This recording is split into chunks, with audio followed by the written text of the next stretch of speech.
Hello and welcome to the Voluntarist. Today I'm just going to read a little bit to you. I wanted to make a video about conscription, and as far as I've read, no one has made better arguments against conscription from the libertarian perspective than Murray Rothbard himself. So I will be reading today from For a New Liberty, the Libertarian Manifesto by Murray N. Rothbard. Depending on what book you have, the page number probably won't matter, but it's the chapter on involuntary servitude, subsection conscription. So that would be chapter 5, hopefully. That's consistent between all the chapters. Anyways, here we go. Conscription. Surely, for one example, there can be no more blatant case of involuntary servitude than our entire system of conscription. Every youth is forced to register with the selective service system when he turns 18.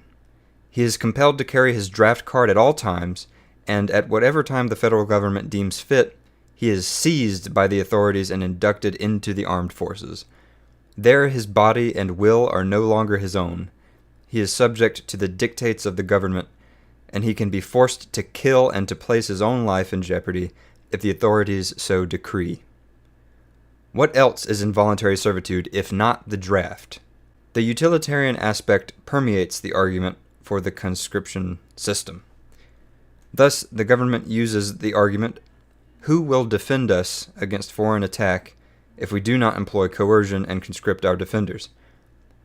There are several rebuttals for a libertarian to make to this line of reasoning.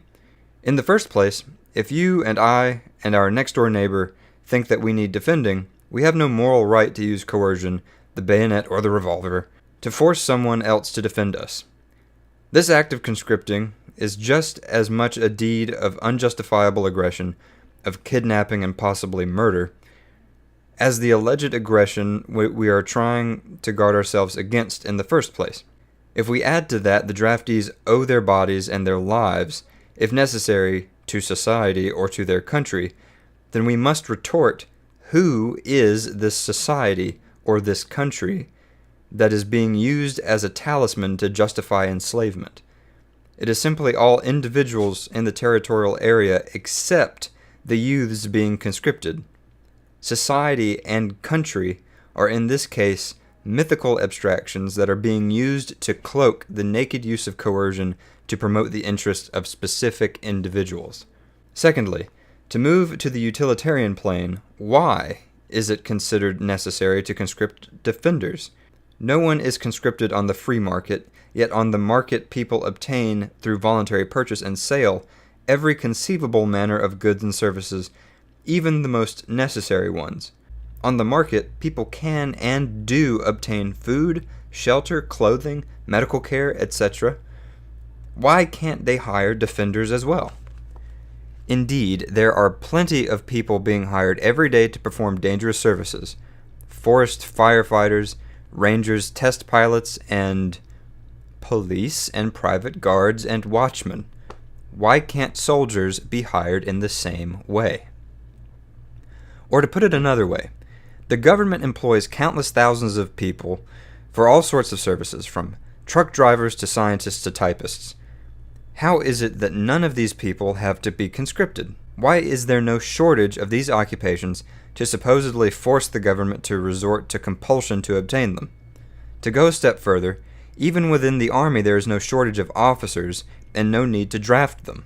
No one conscripts generals or admirals. The answer to these questions is simple. There is no shortage of government typists because the government goes out on the market and hires them at market wage.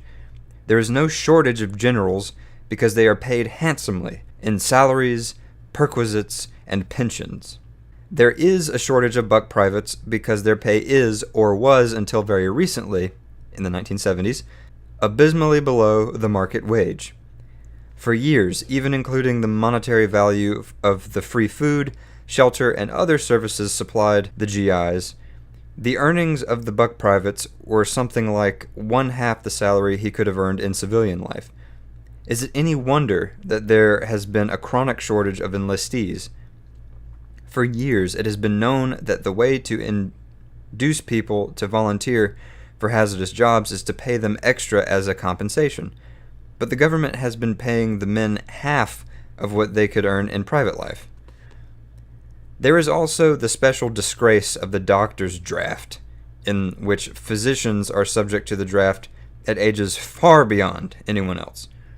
Are doctors then to be penalized for their entry into the profession of medicine?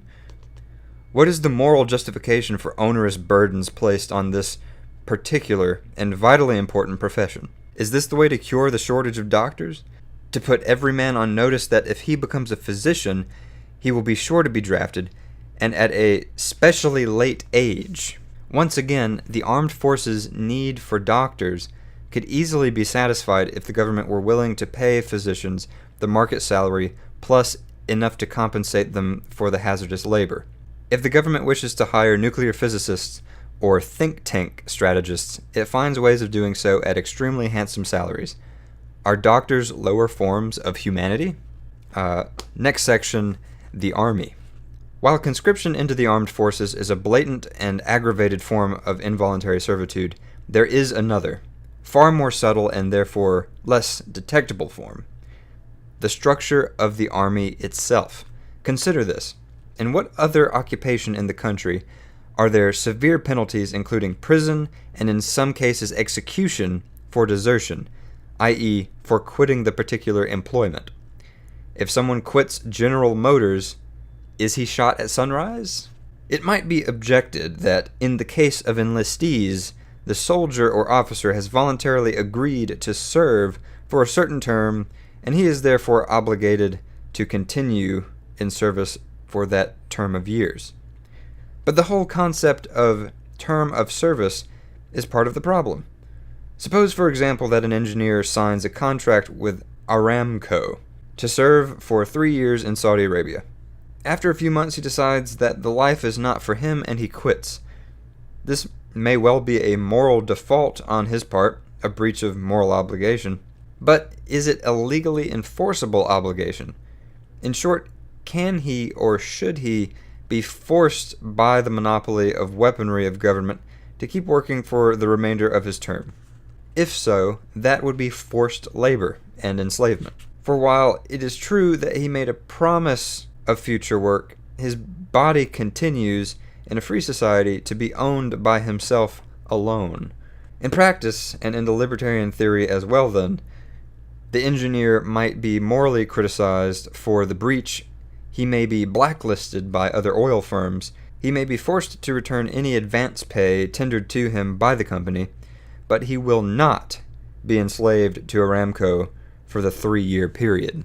But if this is true of Aramco or any other occupation or job in private life, why should it be different in the army? If a man signs up for 7 years and then he quits, he should be allowed to leave.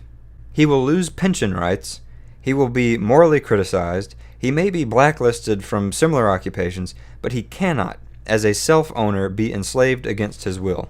It may be protested that the armed forces is a peculiarly important occupation that needs this sort of coercive sanction that other jobs do not have. Setting aside the importance of such occupations as medicine, agriculture, and transportation that need not resort to such methods, let us consider a comparable defense occupation in civilian life: the police. Surely the police perform an equally and perhaps more vital service, and yet every year people join the police and quit the force, and there is no coercive attempt to bind their labor through years of enlistment. In addition to demanding the end of conscription, then, the libertarian also proposes to do away with the entire concept of a term of enlistment and the practice of slavery this implies. Let the armed forces operate in ways similar to police, firemen, rangers, private guards, etc., free of the blight and the moral crime of involuntary servitude. And one last passage from a little earlier in the book, near the very beginning of chapter 2, he writes this very brief paragraph where he mentions conscription in context with a few other things that the government does that he doesn't like. So I'm just going to read the paragraph, and I think it's pretty insightful. While opposing any and all private or group aggression against the rights of person and property, the libertarian sees that throughout history and into the present day, there has been one central, dominant, and overriding aggressor upon all of these rights: the state. In contrast to all other thinkers, left, right, or in between, the libertarian refuses to give the state the moral sanction to commit actions that almost everyone agrees would be immoral, illegal, and criminal if committed by any person or group in society. The libertarian, in short, insists on applying the general moral law to everyone and makes no special exemptions for any person or group. But if we look at the state naked, as it were, we see that it is universally allowed and even encouraged to commit all the acts which even non-libertarians concede are reprehensible crimes. The state habitually commits mass murder, which it calls war, or sometimes suppression of subversion.